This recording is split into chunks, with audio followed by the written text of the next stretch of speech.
Hello সবাইকে, good morning.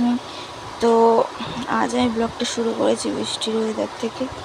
তো এটা কিছুদিন আগেকার ভিডিওতে আমি দিতে পারিনি, তো এখন দিচ্ছি। তো দেখো আমি সকাল থেকে কী করি না করি সেটুকুই তোমাদের সাথে শেয়ার করবো। কি আর কাজ আছে, কোনো কাজ না থাকলে যাওয়ার। চলো আমি কী করি না করি সেটাই শেয়ার করি।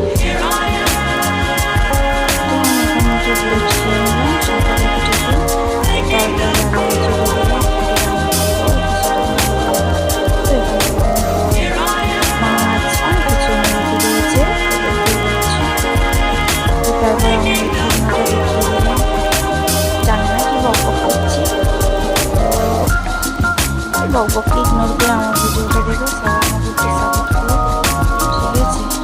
তো এখানে আমি হচ্ছে কি রান্না করবো সবাই করছি। তারপরে এখানে ডাল, মাছের মাথা দিয়ে ডাল করেছি, ডিম আছে, চিংড়ি রয়েছে, মাছ রয়েছে, সবটাই একসাথে করবো না, রেখে দেবো। তো আজ এটুকুই হবে। তারপরে ডালটা হয়ে যাওয়ার পর আমি এখানে মাছের ডিম ভাজা হয়ে গেছে, চিংড়ি পটল কষা হয়ে গেছে, ঠিক আছে? ডাল। তো এখানে তারপরে আমি দুপুরে লাঞ্চ নিয়ে বসে পড়েছি।